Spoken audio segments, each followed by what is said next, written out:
When I was first diagnosed, back in the 70s, cancer was a death sentence. I remember being more afraid of the look on my parents' face, the stress they felt and the fear. Other than that, I kind of was just going through. When I had it again in college, then that's where I remember like, okay, all right, this is a challenge. I can beat this. I'm an athlete. I can take this on and I'll beat it. I think the real learning for me came when it came back in my 30s and then in my 40s. The struggle was different. It was a little harder to find my reason to fight. I'm 54 and I have lived an incredible life. I was not blessed with the opportunity to marry or have kids. So I'm kind of like, why fight? Like, this is temporary. This is not the end goal.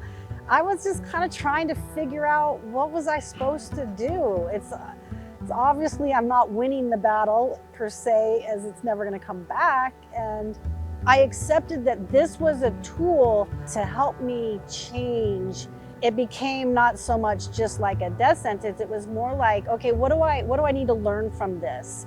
And how has this helped change me, hopefully for the better? So I do believe part of it was the Lord was teaching me that so that I would better understand when I have to tell an athlete their season's over or their career's over, to understand their emotion and help them through it a little bit better. And I feel I can do that better having been there myself. I have known Carolyn since 1995. If there's anybody that you could have a great relationship as a coworker for all of these years, it would be Carolyn. She's done a tremendous job of supporting our program, supporting all the athletes at BYU, as she has overseen the whole athletic department, which I don't know how she's done it. I can barely keep track of our team, and she's had to kind of look over all the other teams. She's helped me a ton, not only with like all of the soccer stuff. She's helped me a lot in my personal life because she just gets it. She knows our coaches. She knows how hard it is on us mentally, physically. So she's just a really good soundboard for us. Well, I feel like she's just someone like you talk to and you feel like you're the most important person in the room at the moment. Her job is her life. Like, I feel like she'd rather be here with the soccer team than be at home or doing any other things. Carolyn's someone who's dedicated her whole life to supporting the athletes here at BYU. And there's not many people that have ever done that. I never told my story for a long time. I didn't want to be labeled the cancer person. And things happened in 2017 when it came back, forced me to kind of tell people, because I didn't realize the impact my experience would have or my story would have. It's just my life.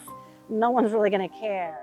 I've had family members that have fought cancer, and I feel like their why for continuing to fight has always been their children. She has a different view on life, that she just continues to feel like there's a need for her here. It's just really inspirational that she chooses to fight, not only for herself, but for the unknown good. When they came up with the Carolyn Can, it was just overwhelming, the support that I had from the team as well as all the alumni over 29 years. It was actually ideas that came from the players that came to me and wanted to do something just to support Carolyn, know that everybody's behind her, that she can fight through this because we're all fighting with her and for her. But it really helped me realize that the Lord didn't want me to be done. He still wanted me to fight and do my job and help these athletes enjoy their career and go on and do good things. I think it helped me realize that I'm still needed.